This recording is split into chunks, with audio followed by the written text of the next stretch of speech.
हरे कृष्णा। राधे राधे। एकादशी के जिस व्रत के पापों को अंकुश लग जाए उस व्रत को पंपाकुंसा एकादशी कहा जाता है। और यह पवित्र पंपाकुंसा एकादशी आश्विन माह के शुक्ल पक्ष की एकादशी होती है। वनवास से लौटने के बाद भगवान श्री राम और उनके भाई भरत का मिलाप भी इसी एकादशी तिथि को हुआ था। इस वजह से इस पवित्र तिथि का महत्व और भी अधिक बढ़ जाता है। इस दिन भगवान पद्मनाभ की पूजा अर्चना की जाती है, जिससे अक्षय पुण्य की प्राप्ति और सुख समृद्धि में वृद्धि होती है। पंपाकुंसा एकादशी का व्रत करने से जप तप के समान फल की प्राप्ति होती है और 3 पीढ़ियों को पापों से मुक्ति मिल जाती है। मान्यता है इस एकादशी का व्रत करने से चंद्रमा के अशुभ प्रभाव से भी मुक्ति मिलती है और सौभाग्य में वृद्धि होती है। इस दिन व्रत करने वाले व्यक्ति को यमलोक में किसी प्रकार की यातनाएं नहीं सहनी पड़ती। भगवान श्री कृष्ण ने धर्मराज युधिष्ठिर को इस एकादशी का महत्व बताते हुए कहा है कि एकादशी पापों का निरोध करती है, अर्थात पाप कर्मों से मनुष्य की रक्षा करती है। पाप रूपी हाथ को व्रत के पुण्य रूपी अंकुश से बांधने के कारण इस व्रत का नाम पंपाकुंसा एकादशी पड़ा। सनातन धर्म में कोई भी व्रत बिना कथा के पूरा नहीं माना जाता, इसलिए एकादशी व्रत रखने वाले सभी भक्तों को पंपाकुंसा एकादशी की इस कथा का श्रवण भी अत्यंत सच्चे मन से करना चाहिए। प्रिय श्रोताओं, अब हम सभी भगवान श्री लक्ष्मी नारायण का ध्यान करते हुए पंपाकुंसा एकादशी व्रत कथा का श्रवण कर कथा सुनने का समस्त पुण्य भगवान के श्री चरणों में समर्पित करते हैं। आश्विन माह के कृष्ण पक्ष की इंदिरा एकादशी व्रत का महात्म्य में सुनने के बाद धर्मराज युधिष्ठिर की जिज्ञासा और पड़ गई। तब उन्होंने हाथ जोड़कर भगवान मधुसूदन से पूछा कि हे मधुसूदन, अब आप कृपा करके यह भी बतलाइए कि आश्विन के शुक्ल पक्ष में किस नाम की एकादशी होती है। तब भगवान श्री कृष्ण बोले, राजन, आश्विन के शुक्ल पक्ष में जो एकादशी होती है वह पंपाकुंसा के नाम से विख्यात है। वह सब पापों को हरने वाली और उत्तम है। उस दिन संपूर्ण मनोरथ की प्राप्ति के लिए मनुष्य को स्वर्ग और मोक्ष प्रदान करने वाले पद्मनाभ संगक मुझ वासुदेव का पूजन करना चाहिए। जितेंद्रिय मुनि चिरकाल तक कठोर तपस्या करके जिस फल को प्राप्त करता है वह उस दिन भगवान गरुड़ ध्वज को प्रणाम करने से ही मिल जाता है। पृथ्वी पर जितने तीर्थ और पवित्र देवालय हैं उन सबके सेवन का फल भगवान विष्णु के नाम कीर्तन मात्र से ही मनुष्य प्राप्त कर लेता है।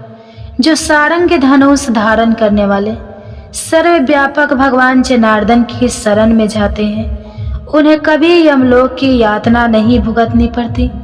यदि अन्य कार्य के प्रसंग से भी मनुष्य एकमात्र एकादशी को उपवास कर ले तो उसे कभी यम यातना नहीं प्राप्त होती। जो पुरुष विष्णु भक्त होकर भगवान शिव की निंदा करता है वह भगवान विष्णु के लोक में स्थान नहीं पाता, उसे निश्चय ही नरक में गिरना पड़ता है। इसी प्रकार यदि कोई शय या पाशुपत होकर भगवान विष्णु की निंदा करता है तो वह घोर नरक में डालकर तब तक पकाया जाता है जब तक कि 14 इंद्र की आयु पूरी नहीं हो जाती। यह एकादशी स्वर्ग और मोक्ष प्रदान करने वाली, शरीर को निरोग बनाने वाली तथा सुंदर स्त्री धन और मित्र देने वाली है। राजन, एकादशी को दिन में उपवास और रात्रि में जागरण करने से अनायास विष्णु धाम की प्राप्ति होती है। अब आप सुनिए पंपाकुंसा एकादशी की व्रत कथा। विंध्य पर्वत पर क्रोध नाम का एक बहेलिया रहता था। वह बेहद ही हिंसक, कठोर, अधर्मी, पाप कर्मों में लीप रहने वाला व्यक्ति था। समय बीतने के साथ ही उनके जीवन का अंतिम क्षण आने वाला था।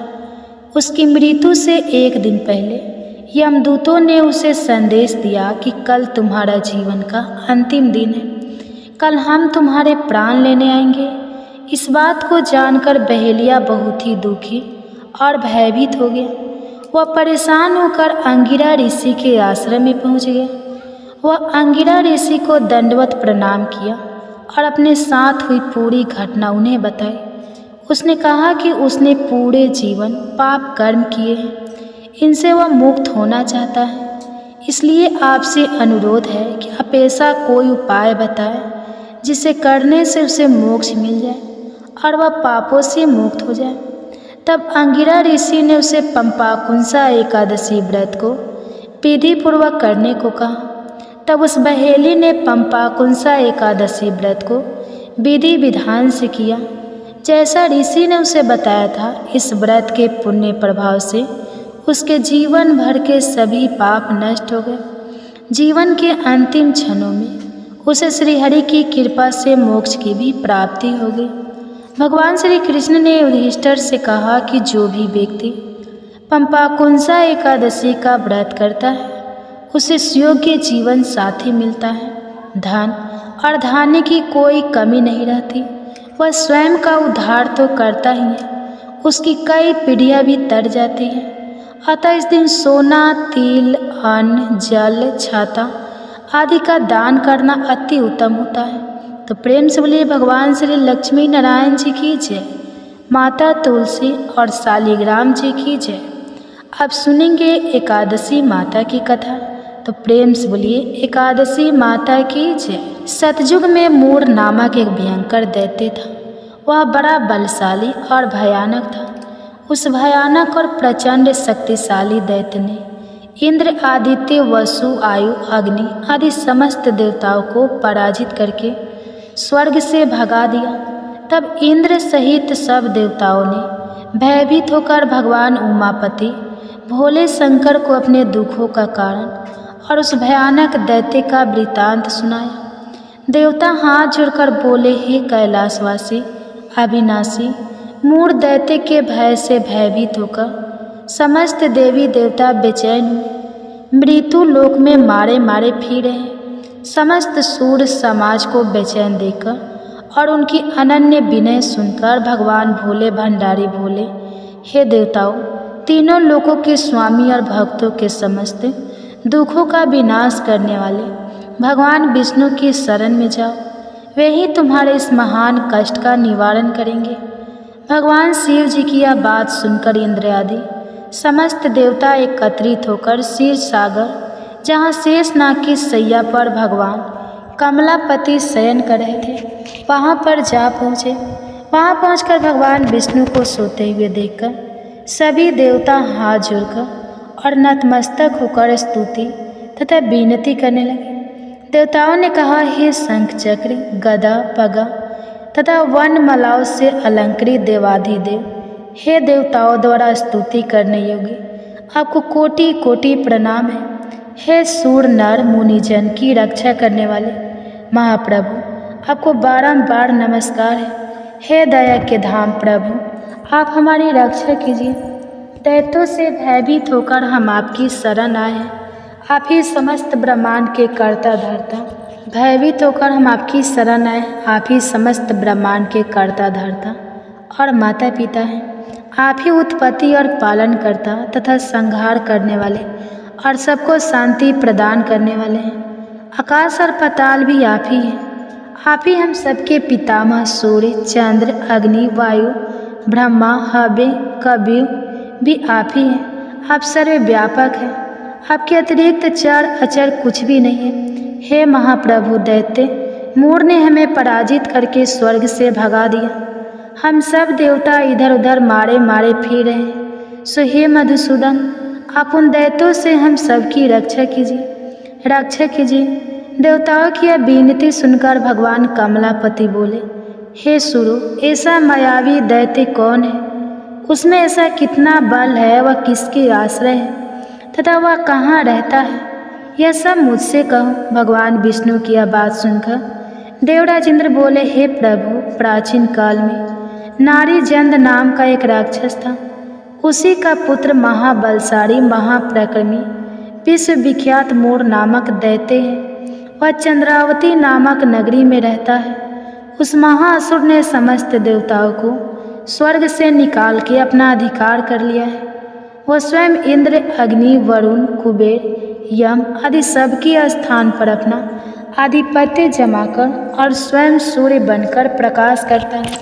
हे असुर, निकंदन उस दैत्य का संहार करके हम सब देवताओं की रक्षा कीजिए। हम सब आपकी शरण में हैं। इंद्र के यह वचन सुनकर भगवान कमलापति बोले, हे देवताओं, तुम घबराओ मत, मैं शीघ्र ही तुम्हारे शत्रु का सहारा करूँगा। तुम जब आप चंद्रावती नगर को चलो। समस्त देवताओं सहित भगवान विष्णु भी चंद्रावती नगर को चल दिए। उस समय दैत्य राज मूढ़ दैत्य सेना सहित युद्ध भूमि में बड़े अभिमान से गरज रहा था। उस महादैत्य की घोर गर्जना को सुनकर सब देवता भयभीत होकर चारों दिशाओं में भाग खड़े हुए। यह देखकर स्वयं भगवान विष्णु रणभूमि में पहुंच गए। भगवान कमलापति को रणभूमि में देखकर दैत्य दल ने नाना प्रकार के अस्त्र शस्त्रों से भगवान विष्णु पर प्रहार किया। भगवान ने यह देखकर अपने तीखे बाण छोड़े, जो नागों की तरह से लहराते हुए जाकर दैत्यों के अंगों को बींध लगे। सभी दैत्य उनके हाथों से मारे गए।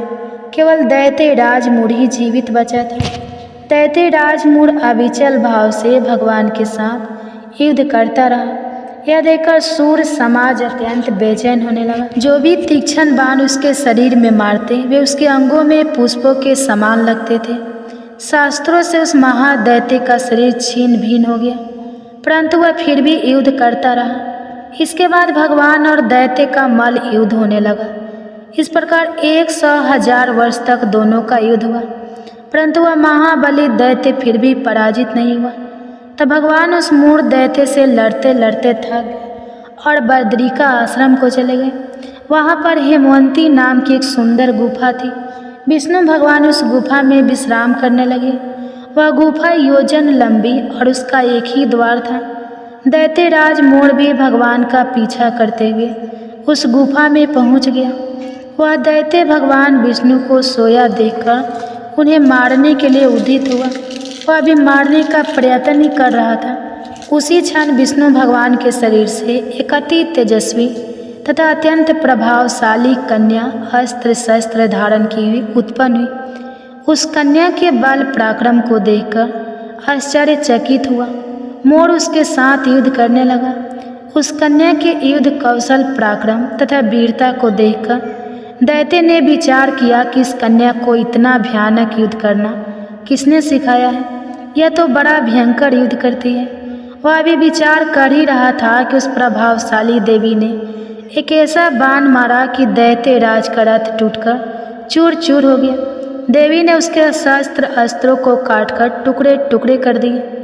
अब भयानक दैत्य राज मूढ़ मल युद्ध करने लगा, परंतु देवी ने धक्का मारकर उसे मूर्छित कर दिया। जब वह दैत्य मूर्छा से जागा तो उस कन्या ने उसका सिर काट डाला। इस प्रकार वह दैत्य तो पृथ्वी पर गिरकर मृत्यु को प्राप्त हुआ और बाकी दैत्य भयभीत होकर पाताल लोक को भाग गए। जब भगवान विष्णु की निद्रा टूटी तो उन्होंने मूढ़ दैत्य के कटे हुए सिर तथा दोनों हाथ जोड़कर खड़ी हुई एक कन्या को देखा। भगवान उस कन्या से पूछने लगे, हे देवी, जिस दैत्य के भय से इंद्र आदि सब देवता भयभीत होकर स्वर्ग को छोड़कर भाग गए थे, उसको किसने मारा है? वह कन्या कहने लगी, भगवान, जब आप निद्रा में थे तब वह दैत्य आपको मारने के लिए उद्धत हुआ था। उस समय आपके शरीर से उत्पन्न होकर मैंने इस दैत्य का वध किया है। यह सुनकर भगवान बोले, हे देवी, तुमने इस दैत्य को मारकर देवताओं का महान उपकार किया है, अतः तुम इच्छा अनुसार वर मांगो। तब वह देवी बोली, भगवान, यदि आप मुझे वरदान देना ही चाहते हैं तो यह दीजिए कि जो मेरा व्रत करे उसके सब पाप नष्ट हो जाए और वह अंत में मोक्ष को प्राप्त हो। रात्रि को भोजन करने वाले को आधा फल और एक बार भोजन करे उसको भी आधा फल प्राप्त हो। जो मनुष्य भक्ति पूर्वक मेरे व्रत को करे वह निश्चय ही आपके लोक को प्राप्त हो। जो कोई मेरे व्रत में एक बार भी भोजन ना करे उसको धर्म धन और मुक्ति प्राप्त हो। भगवान ने कहा, हे कल्याणी, ऐसा ही होगा। मेरे और तुम्हारे भक्त एक ही होंगे और वे जीवन में सभी सुखों को प्राप्त करेंगे तथा अंत में मेरे लोक को प्राप्त होंगे, क्योंकि तुम एकादशी को उत्पन्न हुई हो, अतः तुम्हारा नाम एकादशी होगा। तुम मुझे सब तिथियों से प्रिय हो, इस कारण तुम्हारे व्रत का फल सभी तीर्थों से अधिक फलदायी होगा। भगवान के ऐसे उत्तम वचनों को सुनकर वह देवी अत्यंत प्रसन्न हुई। भगवान कृष्ण ने आगे कहा, हे युधिष्ठिर, सब व्रतों में एकादशी व्रत का फल सर्वश्रेष्ठ है। एकादशी व्रत करने वाले मोक्ष पद देता हूँ, उसके शत्रुओं का नाश तो उन समस्त विघ्नों को पष्ट करता हूँ। यह मैंने एकादशी की उत्पत्ति का सब वृत्तांत बताया है।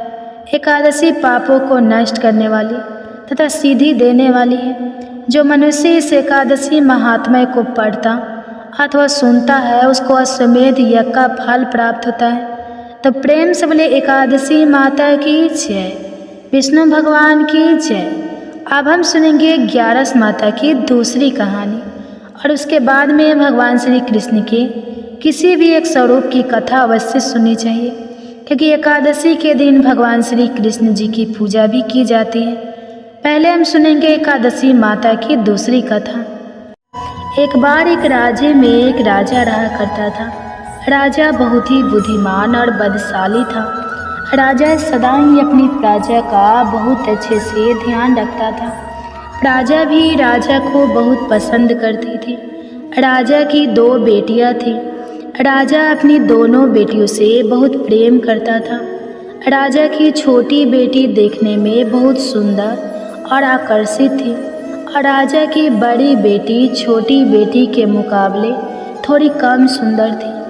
राजा की छोटी बेटी माता की पूजा किया करती थी और सभी लोग राजा की छोटी बेटी से बहुत प्रेम करते थे और बहुत प्रशंसा किया करते थे। राजा भी अपनी छोटी बेटी को बड़ी बेटी से अधिक प्रेम करता था, जिसके कारण राजा की बड़ी बेटी को अपनी छोटी बहन से बहुत नफरत होने लगी थी। राजा की दोनों बेटियां जब बड़ी हो गई, तब एक पड़ोस के राज्य में रहने वाले राजकुमार राजा की बड़ी बेटी के लिए रिश्ता लेकर आया।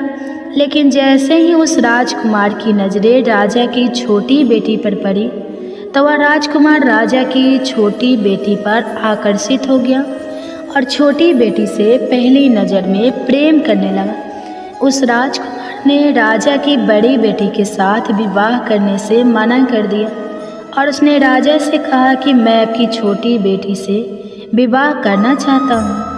यह सब देखकर राजा की बड़ी बेटी अपनी छोटी बहन से बहुत क्रोधित हो गई और राजा की बड़ी बेटी ने अपनी छोटी बहन को अपना सबसे बड़ा दुश्मन मान लिया। राजा की बड़ी बेटी ने अपनी छोटी बहन से बदला लेने का निर्णय किया। राजा की बड़ी बेटी ने अपनी छोटी बहन को जान से मारने का उपाय सोचा। राजा की बड़ी बेटी ने अपनी छोटी बहन को मारने के लिए सबसे पहले एक लड्डू में जहर मिलाकर अपनी छोटी बहन को दे दिया और उसको लड्डू खाने के लिए कहा। लेकिन लड्डू खाने के बाद भी छोटी बहन को कुछ भी नहीं हुआ। बड़ी बहन यह देखकर बहुत आश्चर्यचकित हो गई, लेकिन बड़ी बहन ने हार नहीं मानी। जब उसकी छोटी बहन रात में कमरे में सो रही थी, तब उसने एक मटके में सांप रखकर उसके कमरे में छोड़ दिया। लेकिन सांप भी छोटी बहन का कुछ नहीं कर पाया, जिसके बाद बड़ी बहन ने अपनी छोटी बहन से कहा कि चलो हम लोग कुएं में से पानी भर कर लाते हैं। जिसके लिए वह अपनी छोटी बहन को पानी भरने के बहाने कुएं के पास ले गई और उसने अपनी छोटी बहन को कुएं में धक्का दे दिया। लेकिन छोटी बहन को तब भी कुछ नहीं हुआ, क्योंकि हर बार 11 माता उसकी रक्षा कर रही थी और उधर बड़ी बहन अपने सारे प्रयास के बाद भी असफल हो रही थी, जिससे वह बहुत क्रोधित हो गई और फिर उसने अपनी छोटी बहन के पास जाकर उसे प्रश्न किया कि मेरी छोटी बहन, क्या तुमको पता है कि भगवान ने सबको मृत्यु एक निश्चित समय पर लिखी हुई है और कैसे तुम्हारी या मेरी मृत्यु होगी, क्या यह तुम जानती हो? तब छोटी बहन ने अपनी बड़ी बहन को बताया कि हाँ दीदी, मैं तो जानती हूँ मेरी मृत्यु कैसे होगी। छोटी बहन से यह सब बातें सुनकर बड़ी बहन मन ही मन बहुत प्रसन्न होने लगी और उसने अपनी छोटी बहन से कहा कि तो तुम मुझे अपनी मृत्यु का राज बताओ। तब छोटी बहन ने अपनी बड़ी बहन से कहा कि अरे मेरी मृत्यु तो एक तोते में है, जो तोते के गले में एक हार है उससे मेरी मृत्यु होगी। जब तक कोई भी व्यक्ति तोते को मारकर उस हार को अपने गले में पहनेगा तो मैं मूर्छित हो जाऊंगी, और जैसे ही उस हार को अपने गले से उतारे तो मैं वापस जीवित हो जाऊंगी। अपनी छोटी बहन की मृत्यु का राज जानकर बड़ी बहन बहुत खुश हुई और उसने अपनी छोटी बहन को मारने के लिए उसके पालतू तोते को ढूंढना शुरू कर दिया। और छोटी बहन को इस बात का आभास हो गया था कि कोई उसकी जान लेना चाहता है, जिसके लिए वो अपने पिताजी के पास गई और उसने अपने पिताजी से कहा कि पिताजी, मेरी मृत्यु के बाद आप मुझे मत जलाइएगा, आप मुझे अपनी पुरानी वाली हवेली में एक पलंग में लेटाकर छोड़ दीजिएगा। अपनी छोटी लड़की की यह बातें सुनकर राजा बहुत आश्चर्यचकित हो गया। राजा ने अपनी छोटी बेटी से पूछा कि बेटी, तुम यह क्या कह रही हो? तब राजा की छोटी बेटी ने बताया कि पिताजी, समय किसी के लिए नहीं रुकता है, क्या कब किसको हो जाए इसका किसी को कुछ नहीं पता। फिर राजा ने अपनी छोटी बेटी से कहा कि तुम ऐसी बातें क्यों करती हो? 2-3 दिन के बाद तो तुम्हारा विवाह है। लेकिन छोटी बेटी ने अपने पिताजी को ऐसा करने पर मजबूर कर दिया और उनसे वचन ले लिया। राजा ने भी अपनी छोटी बेटी की बात स्वीकार कर ली और 2-3 दिनों के बाद जब शादी का समय आया तब राजकुमार बारात लेकर राजा के घर आया और राजकुमार और राजा की छोटी बेटी का विवाह शुरू हो गया। जैसे ही राजा की छोटी बेटी राजकुमार के साथ फेरे लेना शुरू हुई तो उसकी बड़ी बहन अपनी छोटी बहन के कमरे में जाकर उसके तोते को पकड़ लेती है और उसको जान से मार देती है। तोते के गले में जो हार था उसको अपने गले में धारण कर लेती है और जैसे ही बड़ी बहन उस हार को अपने गले में धारण करती है तो उधर छोटी बहन 3.5 फेरे ले पाती है और वहीं पर बेहोश होकर गिर जाती है। जिसके बाद राजा ने बड़े बड़े दार्द हकीमों को बुलाया और अपनी छोटी बेटी का इलाज करने के लिए कहा। राजा की बात सुनकर जब वैद्य ने छोटी बेटी को देखा तो राजा को बताया कि आपकी छोटी बेटी ना तो जीवित है और ना मरी हुई है। ऐसा मैं पहली बार देख रहा हूँ। राजा ने वैद्य और हाकिम को यह बात बाहर बताने से मना कर दिया और उनको कहा कि अगर तुमने यह बात किसी को बाहर बताई तो हम तुमको फांसी दे देंगे। अपनी छोटी बेटी को पुराने महल में जाकर एक पलंग में लेटा दिया और वहाँ पर कुछ सैनिकों को तैनात कर दिया। इसके बाद राजा वापस अपने महल पर आ गया। राजा की बड़ी बेटी अपने पिताजी के पास आई और कहने लगी कि पिताजी, अगर यह शादी संपन्न नहीं हुई तो आपकी इज्जत का क्या होगा? आप कहें तो मैं आपकी इज्जत बचाने के लिए राजकुमार से शादी करने के लिए तैयार हूँ। जिसके बाद राजा ने अपनी बड़ी बेटी की बात मान ली और राजा ने बड़ी बेटी को छोटी बेटी के कपड़े पहनाकर मंडप में भेज दिया। लेकिन राजकुमार यह जान गया कि यह राजा की छोटी बेटी नहीं है बल्कि यह राजा की बड़ी बेटी है। लेकिन जब राजकुमार ने शादी करने से मना किया तो सभी लोगों ने राजकुमार को विवश करके राजा की बड़ी बेटी से बचे हुए फेरों को संपन्न करा दिया और विवाह संपन्न हुआ। जिसके बाद राजकुमार राजा की बड़ी बेटी को अपने महल में ले गया। विवाह होने के बाद राजकुमार उससे ना तो बात करता था, ना उसे पसंद करता था और ना ही उसके आसपास भटकता था। और राजकुमार ने यह फैसला लिया था कि वह अपनी प्रेमिका को ढूंढ कर रहेगा और यह जान कर रहेगा कि उसके साथ क्या हुआ है। एक दिन राजकुमार अपने घोड़े पर सवार होकर राजा के पुराने महल के पास पहुंचा, जहां पर उसने कुछ सैनिकों को देखा। महल के पास पहुंचकर राजकुमार ने जब महल को ध्यान से देखा तो वह समझ गया कि यह तो हमारे ससुर जी का महल है। तब राजकुमार ने सैनिकों से पूछा कि तुम लोग यहाँ क्या कर रहे हो और इस महल के अंदर उस पलंग में कौन लेटा है जिसके बाद सैनिकों ने बताया कि यहाँ पर राजा की छोटी बेटी लेटी है। यह सुनकर राजकुमार बहुत प्रसन्न हो गया और वह तुरंत अपनी प्रेमिका के पास पहुँच गया और उसकी सेवा करने लगा। जैसे ही रात हुई तो राजा की छोटी बेटी उठकर खड़ी हो गई।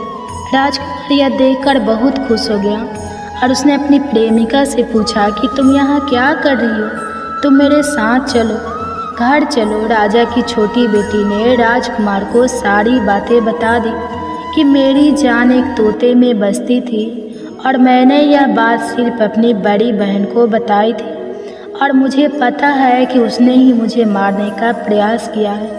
उसके पास एक हार है जिसको वह सुबह पहन लेती है और रात को उतार देती है। जब तक वह हार को पहन कर रखती है तब तक मैं मूर्छित रहती हूँ और जैसे ही वह हार को उतार देती है तो मैं जीवित हो जाती हूँ और जब तक मेरी बड़ी बहन के पास वह हार रहेगा तब तक मैं ऐसे ही जीवित और मूर्छित होती रहूँगी। अगर मेरी बड़ी बहन के पास जो हार है वह मेरे हाथ लग जाए तो मैं हमेशा के लिए जीवित हो जाऊँगी। राजकुमार यह सब बातें सुनकर राजा की छोटी बेटी के पास रहने का निर्णय लेता है और उसने अपने बचे हुए सारे फेरे उस पलंग में लेटी हुई राजकुमार की छोटी बेटी के साथ ले लिए और अपना विवाह पूर्ण कर लिया और वहीं पर वह रहने लगा। देखते ही देखते कुछ समय में राजा की छोटी बेटी और राजकुमार की पत्नी गर्भवती हो गई। एक दिन राजकुमार को किसी काम से बाहर जाना पड़ा। तब छोटी बहन के पेट में बहुत तेज से दर्द होने लगा, जिसके बाद उसने माता का आह्वान किया, जिसके बाद वहाँ माता प्रकट हुई और उन्होंने अपने भक्तों के दर्द को दूर किया और एक पुत्र की प्राप्ति करवाई। और वहीं पर अचानक से राजकुमार भी आ गया। राजकुमार ने ग्यारस माता को देखा तो वह आश्चर्यचकित हो गया और उसने तुरंत ग्यारस माता को प्रणाम किया। और ग्यारस माता ने राजकुमार से कहा, जब तुम्हारा पुत्र 5 वर्ष का हो जाए तो तुम आकर अपनी पत्नी का हार इसकी गली में डाल देना। और देखते ही देखते राजकुमार और राजा की छोटी बेटी का पुत्र 5 वर्ष का हो जाता है। तो राजकुमार अपने बेटे से कहता है कि बेटा, मैं कुछ काम से बाहर जा रहा हूँ, तुम अपनी माता का ध्यान रखना। और वहाँ से चला जाता है। राजा को बाहर निकलता देखकर बड़ी बहन के सैनिक देख लेते हैं और बड़ी बहन को जाकर सारी बातें बता देते हैं। जिसके बाद बड़ी बहन अपनी छोटी बहन के पुत्र को वहाँ से उठवा लेती है और उसको मरवा देती है।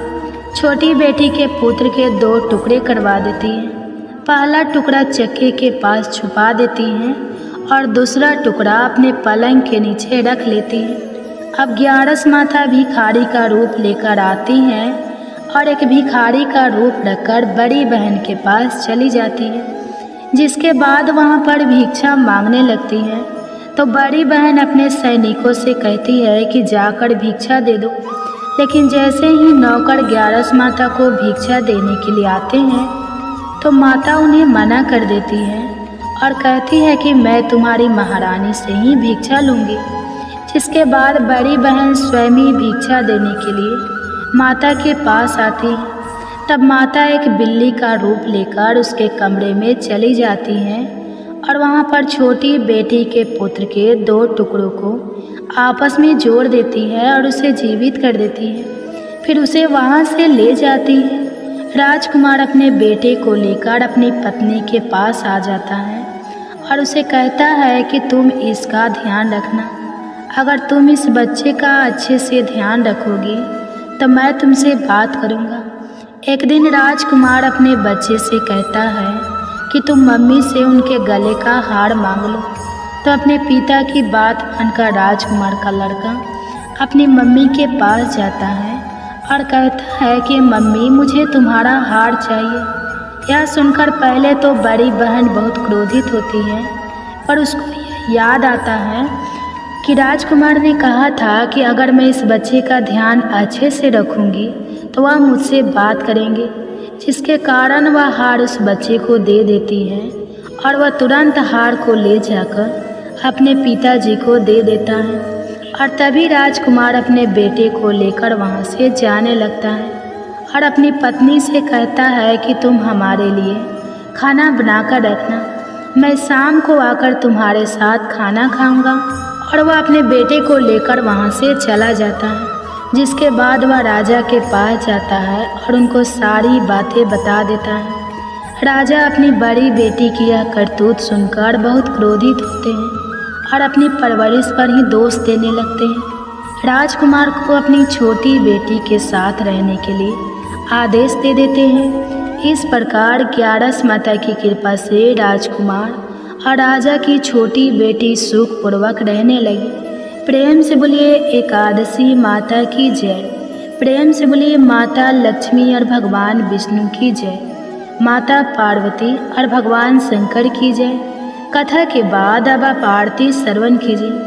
ओम जय एकादशी माता मैया, जय एकादशी माता, विष्णु पूजा व्रत को धारण कर, विष्णु पूजा व्रत को धारण कर, शक्ति मुक्ति पाता। ओम जय एकादशी माता, तेरे नाम गिना देवी, भक्ति प्रदान करनी मैया, भक्ति प्रदान करनी, गण गौरव की देनी, गण गौरव की देनी, माता शास्त्र में वर्णी, माता शास्त्र में वर्णी। ओम जय एकादशी माता, मार्गशीर्ष की कृष्ण पक्ष की उत्पन्न विश्वरणी, जनमी मैया उत्पन्न विश्व तारे जनमी, शुक्ल पक्ष में हुई मोक्षदा, शुक्ल पक्ष में हुई मोक्षदा, मुक्ति दाता बन आई। ओम जय एकादशी माता, पौष की कृष्ण पक्ष की सफला नामक है, सफला नामक है, शुक्ल पक्ष में होए पुत्रदा, आनंद अधिक रहे। ओम जय एकादशी माता, नाम सटितिला, माघ मास में कृष्ण पक्ष आवे मैया, कृष्ण पक्ष आवे, शुक्ल पक्ष में जया कहावे, शुक्ल पक्ष जया कहावे, विजय सदा पावे। ओम जय एकादशी माता, विजया फागुन कृष्ण पक्ष में, शुक्ला आमल की मैया, शुक्ला आमल की मैया, पापे मोचनी कृष्ण पक्ष में, चैत्र महाबली की। ओम जय एकादशी माता, चैत शुक्ल में नामे कमदा, धन देने वाली मैया, धन देने वाली मैया, नाम बरुथिनी कृष्ण पक्ष में, नाम बरुथिनी कृष्ण पक्ष में, बैसाखी माह वाली। ओम जय एकादशी माता, शुक्ल पक्ष में हुई मोहिनी, अक्षय कृष्ण पक्ष नाम, निर्जला सब सुख करने, नाम निर्जला सब सुख करने, शुक्ल पक्ष रखी।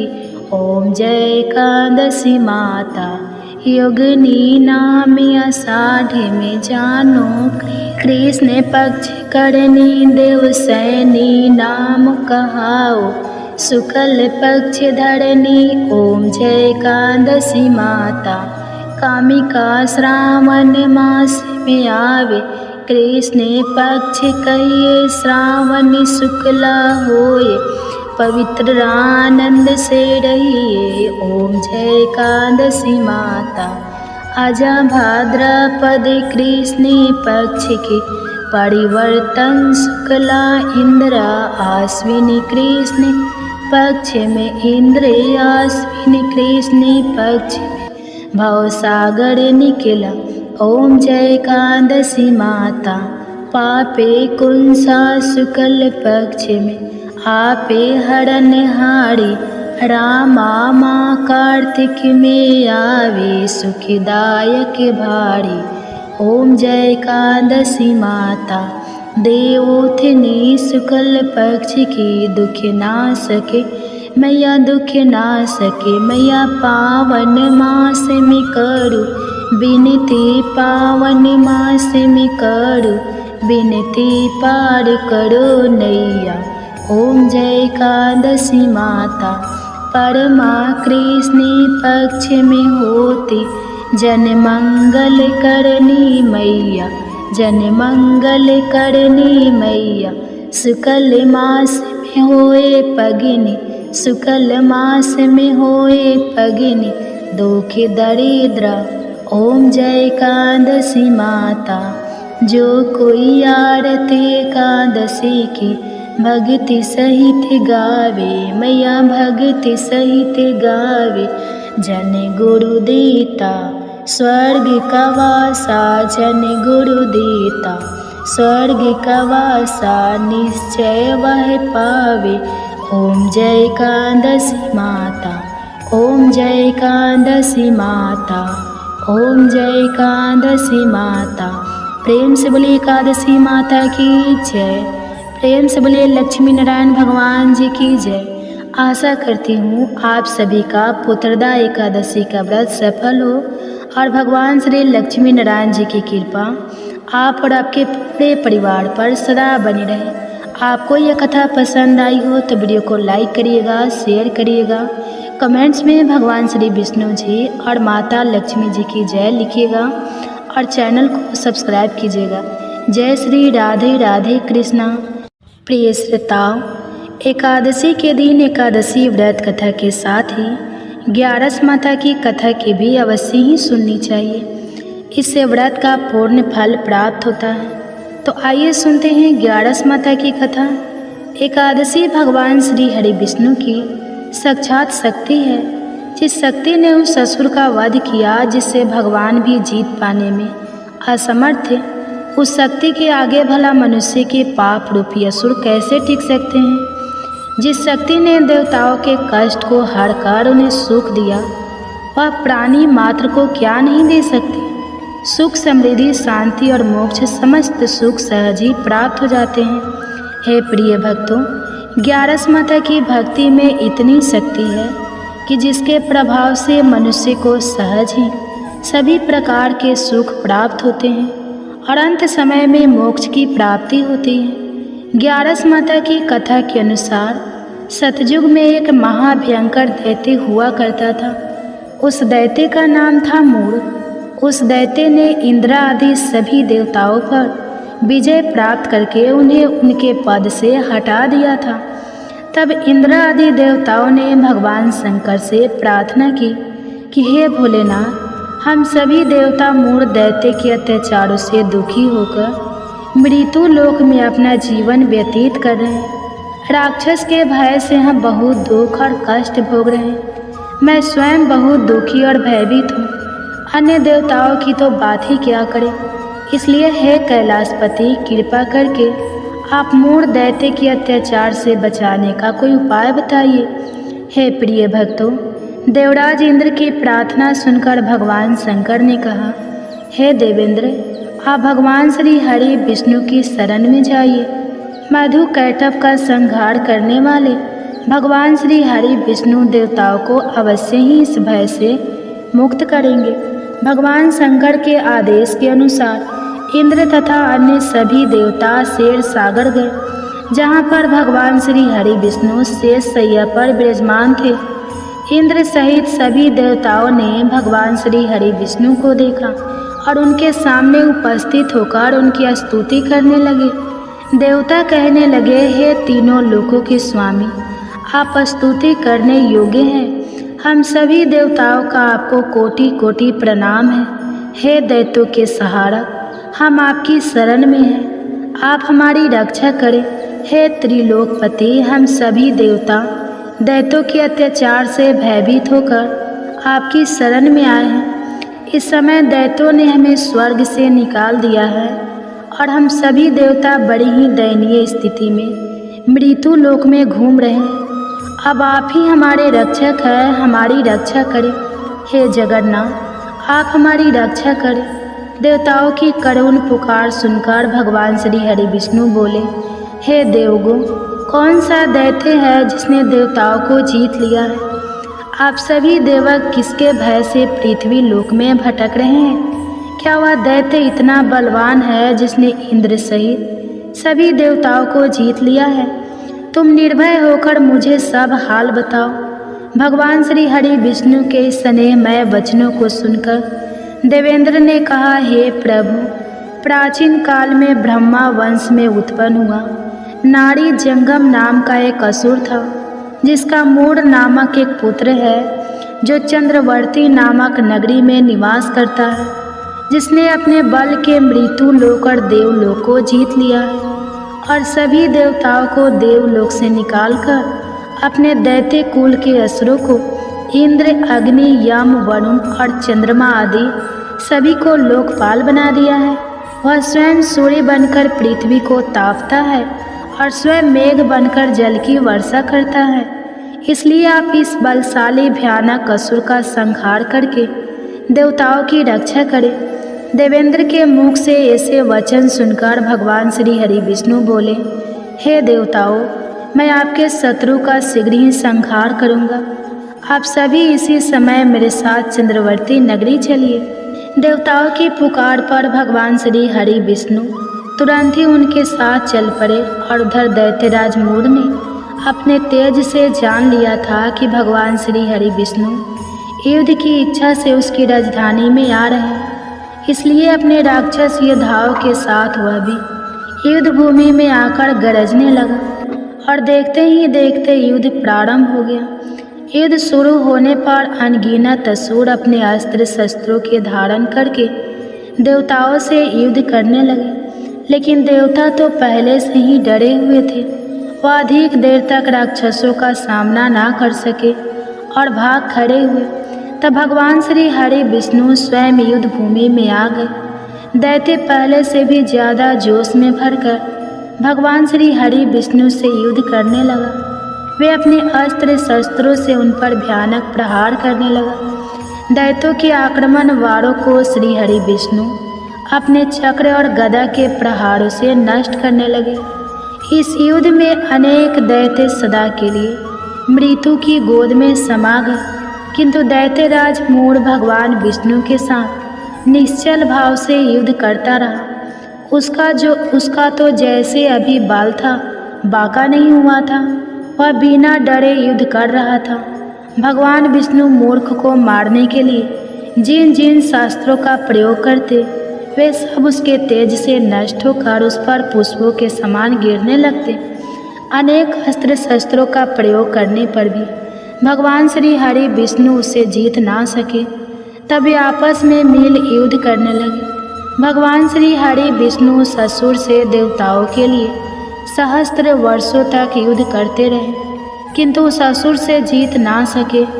अंत में भगवान विष्णु शांत होकर विश्राम करने की इच्छा से बद्रिका आश्रम स्थित 38 कोस लंबे एक द्वार वाली हेमवती नाम की एक गुफा में प्रवेश कर गए। उस गुफा में भगवान ने शयन किया। भगवान विष्णु के पीछे वह दैत्य भी चला गया। भगवान श्री हरि विष्णु को सोता हुआ देखकर वह दैत्य उन्हें मारने को तैयार हुआ। वह सोच रहा था कि आज तो मैं अपने चीर शत्रु को मारकर हमेशा हमेशा के लिए निशक्तंठ हो जाऊंगा, लेकिन उसकी यह इच्छा पूर्ण ना हो सकी, क्योंकि उसी समय भगवान श्री हरि विष्णु की देह से एक दिव्य वस्त्र धारण किए हुए एक अत्यंत मोहिनी देवी उत्पन्न और राक्षस को ललकार कर उससे युद्ध करने लगी। उस देवी को देखकर राक्षस को घोर आश्चर्य हुआ और वह सोचने लगा कि यह ऐसी दिव्य कन्या कहाँ से उत्पन्न हुई, और फिर वह असुर उस कन्या से लगातार युद्ध करता रहा। कुछ समय बीतने पर उस देवी ने क्रोध में आकर उस दैत्य के अस्त्र शस्त्रों के टुकड़े टुकड़े कर दिए। अब तो उस दैत्य को बड़ा ही क्रोध आया और वह सारी मर्यादाएं भंग करके उस देवी के मल्ल युद्ध करने लगा। उस तेजस्वी कन्या ने उसको धक्का मारकर मूर्छित कर दिया और उसकी मूर्छा टूटने से पूर्व ही उसका सिर काटकर धड़ से अलग कर दिया और सिर कटते ही वह असुर पृथ्वी पर गिरकर मृत्यु को प्राप्त हुआ और बाकी बचे हुए असुर अपने राजा का ऐसा दुखद अंत देखकर भयभीत होकर पाताल लोक में भाग गए। भगवान श्री हरि विष्णु जब निद्रा से जागे तो उस असुर को मरा हुआ देखकर उन्हें घोर आश्चर्य हुआ और वे सोचने लगे कि इस महाबली को किसने मारा है। तब वह तेजस्वी कन्या श्री हरि से हाथ जोड़कर बोली, हे जगदीश्वर, यह असुर आपको मारने को तत्पर था, तब मैंने आपके शरीर से उत्पन्न होकर इस असुर का वध किया है। देवी की बात सुनकर भगवान श्री हरि विष्णु बोले कि तुमने इस असुर को मारा है, इसलिए हे देवी मैं तुमसे अत्यंत प्रसन्न हूँ। इसे मारकर तुमने तीनों लोकों को देवताओं के कष्ट को हरा है, इसलिए तुम अपनी इच्छा अनुसार वरदान मांग लो, मैं तुम्हारी प्रत्येक इच्छा को पूर्ण करूँगा। भगवान की बात सुनकर वह देवी बोली कि हे प्रभु, मुझे यह वरदान दीजिए कि जो भी मनुष्य या देव मेरा व्रत करे उसके सभी पाप नष्ट हो जाए और अंत में उसे स्वर्ग लोक की प्राप्ति हो। मेरे व्रत का आधा फल रात्रि को मिले और उसका आधा फल एक समय भोजन करने वाले को मिले। जो श्रद्धालु भक्ति पूर्वक मेरे व्रत को करे वह निश्चय ही वैकुंठ लोक को प्राप्त करे। जो मनुष्य मेरे व्रत में दिन तथा रात्रि को एक बार भोजन करे वह धन धान्य से भरपूर रहे। कृपा करके मुझे ऐसा वरदान दीजिए। भगवान श्री हरि विष्णु ने कहा, हे देवी, ऐसा ही होगा। मेरे और तुम्हारे भक्त एक ही होंगे और अंत में संसार में प्रसिद्धि को प्राप्त होकर मेरे लोक को प्राप्त करेंगे। हे कल्याणी, तुम एकादशी को पैदा हुई हो, इसलिए तुम्हारा नाम भी एकादशी हुआ तथा जो मनुष्य इस दिन व्रत करेंगे उनके समस्त पापों समूल नष्ट हो जाएंगे। तुम मेरे लिए अब तीज, अष्टमी, नवमी और 14 से भी अधिक प्रिय हो। तुम्हारे व्रत का फल सभी तीर्थों के फल से भी महान होगा। यह मेरा अष्टांग का कथन है। इतना कहकर भगवान श्री हरि विष्णु उसी स्थान पर अंतर ध्यान हो गए। तो सभी प्रेम से बोलिए एकादशी माता और विष्णु भगवान की जय। हे प्रिय भक्ति, तो आइए अब सभी मनोकामनाओं को पूर्ण करने वाली तुलसी माता की बड़ी ही पावन कथा को सुनते हैं। एक बार एक गांव में एक बुजुर्ग महिला रहा करती थी। वह प्रतिदिन पूजा पाठ किया करती थी। वह रोज तुलसी माँ की पूजा करती थी और वह बुजुर्ग महिला रोज तुलसी माता से कहती, हे तुलसी माँ, तुम मुझे बहू दे, पीताम्बर की धोती दे, मीठा मीठा घास दे, बैकुंठ में वास दे, चटक की चाल दे, पटक की मौत दे, चंदन का काठ दे, रानी का काज दे, दाल भात का भोजन दे, ग्यारस की मौत दे और कृष्ण जी का कंधा दे। वह बुजुर्ग महिला हर महीने महीने में तुलसी माता की रोज पूजा करती थी और उनके बिरले को रोज सींचती थी। तुलसी माता बुजुर्ग महिला की बात सुनकर धीरे धीरे सूखने लगी। तभी भगवान श्री कृष्ण जी ने देखा कि तुलसी माता सूख रही है और तभी एक दिन भगवान श्री कृष्ण तुलसी माता जी के पास प्रकट हुए और भगवान श्री कृष्ण जी ने तुलसी माता से पूछा, तुम क्यों सूख रही हो? सभी महिलाएं तुम्हारी पूजा करती है और तुमको रोज सींचती है, लेकिन फिर भी तुम सूखती जा रही हो, इसका कारण क्या है? जिसके बाद तुलसी माता ने भगवान श्री कृष्ण जी से कहा कि हे प्रभु, एक बुजुर्ग महिला मेरे पास रोज आती है और रोज एक ही बात बोलती है कि हे तुलसी माता, सबकी दाता मैं तेरा बिरला सींचती हूँ, तो मुझे बहू दे, पीताम्बर की धोती दे, मीठा मीठा घास दे, बैकुंठ में वास दे, चटक की चाल दे, पटक की मौत दे, चंदन का काठ दे, रानी सर राज दे, दाल भात का भोजन दे, ग्यारस की मौत दे और कृष्ण जी का कंधा दे। मैं उस बुजुर्ग महिला की सारी मनोकामनाएं पूरी कर सकती हूँ, लेकिन उसकी एक मनोकामना पूरी नहीं कर सकती। मैं कृष्ण जी का कंधा कहाँ से दूंगी?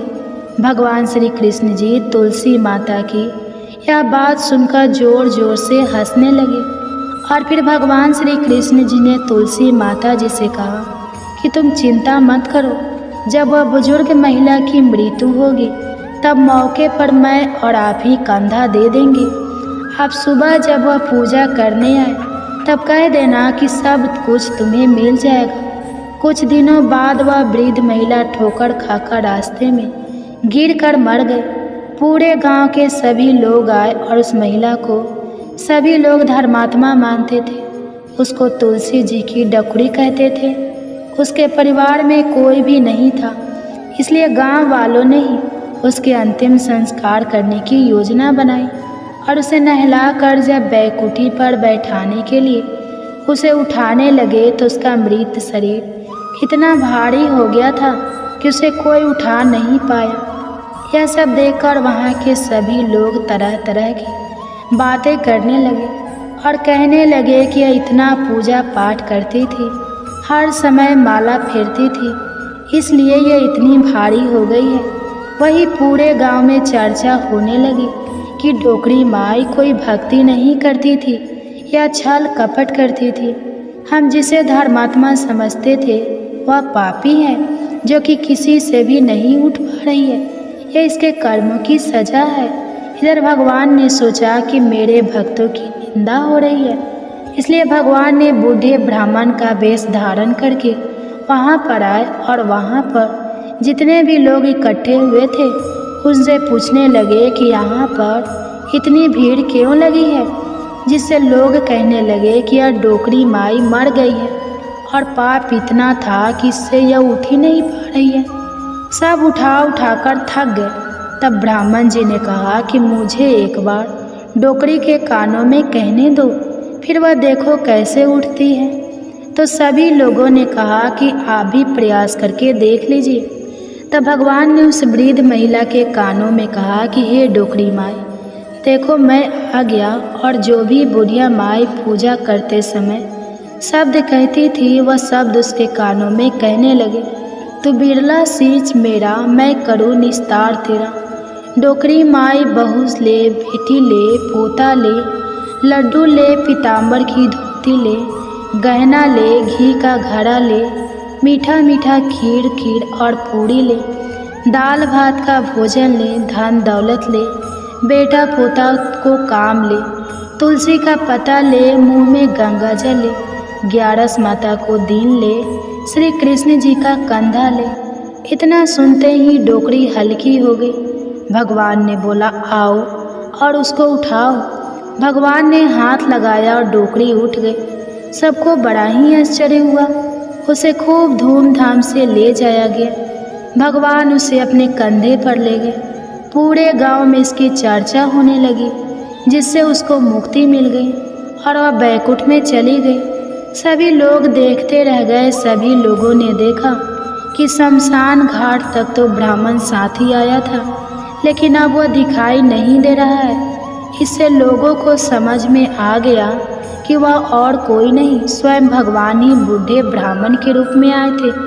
तो बोलिए श्री राधा कृष्ण भगवान की जय। बोलिए श्री तुलसी शालिग्राम जी की जय।